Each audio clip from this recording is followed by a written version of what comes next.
Welcome back. Time for a quick roundup of what else is making news down south. After the Madras High Court had denied her an early release, Nalini Sriharan, one of the convicts in the Rajiv Gandhi assassination case, has now moved to the Supreme Court.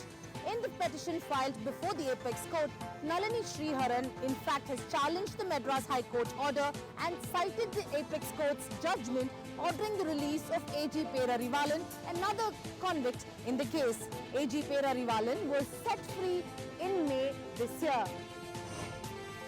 It's a big relief to the makers of Jai Bhim starring Surya, as the Madras High Court has quashed an FIR against the actor and the director. In fact, the petitioner said that this movie is trying to instigate communal violence between two communities and has portrayed the one-year community in bad light. PMK President Anbumani Ramdas in a letter said that this movie was a planned attack on the one-year community. Actor Surya responded to this statement by saying that he and his team did not intend to insult an individual or a community and that the controversial scenes were already deleted from the movie. Superstar Rajnikanth met Tamil Nadu Governor R.N. Ravi earlier this week. In fact, the meeting lasted for 30 minutes. After the meet, Rajnikanth addressed the media saying that he did discuss politics with the governor but will not divulge further details. To a question on whether Rajnikanth will make a political entry, he said that he will not enter politics. In July last year, Rajni Makkal Mandram was dissolved after Rajnikanth made it clear that he will not enter the political arena in the state. Tamil Nadu இது நல்லதுக்காக நான் என்ன பண்ணுறதுக்கு ரெடியாக இருக்கேன், எவ்வளோ எடுக்கிறதுக்கு ரெடியாக இருக்கேன் அப்படின்னு சொன்னேன். In a surprising move, the Andhra Pradesh government has told the Supreme Court that it has no objection in the resumption of iron ore mining in the Bellary region that was earlier done by Gali Janardhan Reddy. Andhra Pradesh government's decision has also, in a surprise move, raised a lot of questions on the violation of the environmental norms for which Gali Janardhan Reddy was arrested by the CBI in 2011.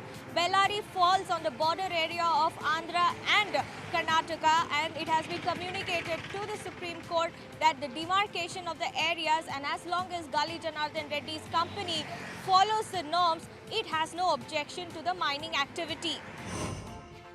Remember the viral video featuring YSRCP MP Gorantla Madhav? Turns out that according to the police, that video is fake and was being circulated with the intention of maligning the YSRCP party as well as Gorantla's character.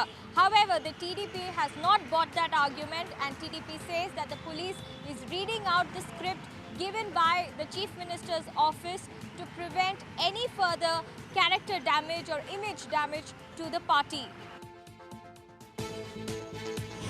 After boycotting the Niti Aayog meeting chaired by Prime Minister Modi, Telangana Chief Minister K. Chandrasekhar Rao has now fired a fresh salvo against centre over funds. KCR says that in the last financial year, the state incurred an expense of 1.84 lakh crore, against which centre's contribution was just 5,200 crore, which is about 3% of the total state expenditure.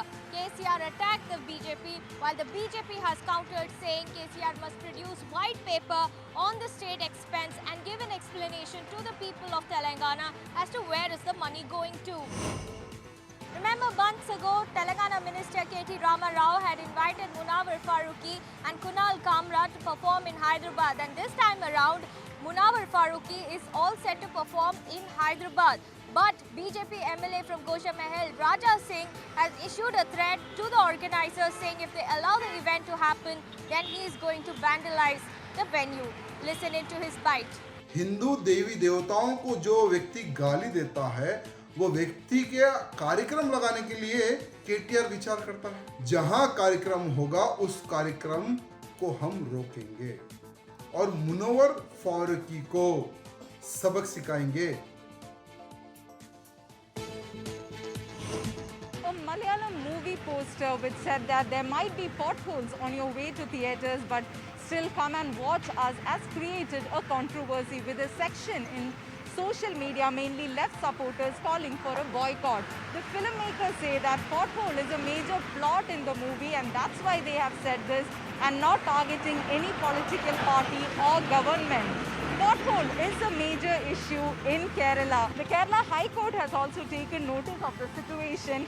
There has also been a death last week that has been reported from Ernakulam after a two-wheeler rider fell in a pothole, fell onto the road, and he was hit by a truck.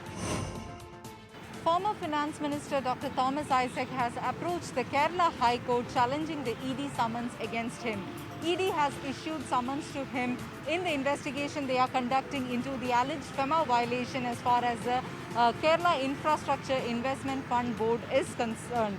Now, the Kerala High Court will be considering this case on next Wednesday. The Kerala High Court has also asked the Enforcement Directorate on why all personal details of Isaac at this stage, at a very preliminary stage, is being requested. Shocking incident where a toll plaza employee was dragged along a moving car for about 30 meters and then pushed on the road. This after the employee asked the people in that car to go through the normal road and pay that toll and not to take the gate which is open for emergencies. The employee as well as the driver of the car got into an altercation, and it was after that, from the visuals we can see that he was dragged in that moving car. Very shocking incident. The employee had injuries to both his legs and is currently in treatment at a private hospital. The incident happened at the bypass in Kollam. Lokayukta returns to Karnataka as Karnataka High Court abolishes state's Anti-Corruption Bureau. In a major blow to the state government, Karnataka High Court has abolished the Anti-Corruption Bureau on Thursday and also ordered to transfer all the files to Lokayukta from ACB. Now, with all this, the BJP party here in the Karnataka is in fix because previously in the 2016 when ACB was being formed by then Siddharamaiah government, the BJP party has opposed this. Now, with this, the BJP has two ways to do. One, either to accept with what the High Court has to say, or second one, to challenge this order and go for a stay. Mangaluru police cracks down Praveen Natharu's murder case by arresting 3 key suspects. With this, the total number of arrests has been increased to 10.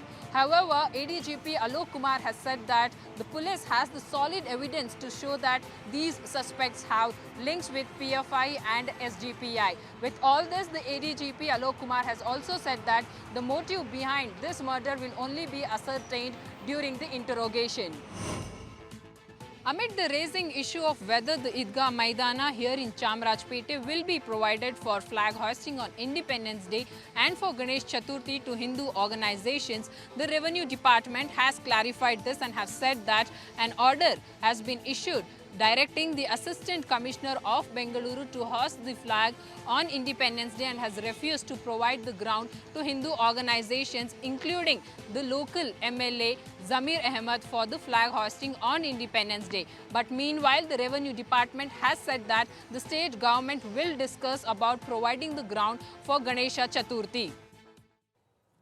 Moving to some sports news now, the 44th Chess Olympiad hosted by Chennai wrapped up this week. Chess pioneer and Grandmaster Vishwanathan Anand spoke exclusively to CNN News 18 on the future of the sport in India. It's a pleasure to talk to you, Vishwanath Anand, sir. Thank you so much. Thank you. Rishi, sir, let me begin by asking you, how does it feel to have the Olympiad conducted in Chennai? Your first thoughts on this? My first reaction when I heard we won was, whoa, how did they manage everything so fast? Just 2 days ago, the Olympiad didn't have a venue because of the war in Ukraine. And by the end of the month, they have prepared a bid. By another week later, they have won the bid and gone through all the motions. Then for a few months, it's this feeling of something great is going to come. So that when it actually started, the opening ceremony, my feeling switched to, we've been talking about this going to happen, going to happen, going to happen. Suddenly it's there, it's happening. And now I have this weird anticlimactic thing of, oh, it's now over. But it was a huge success, and right now I would say mostly I feel elation and pride. It was a huge success. Well, that's all we could pack in this edition of Sensational South. We'll be back next week with all the major stories from South India. Thanks for watching.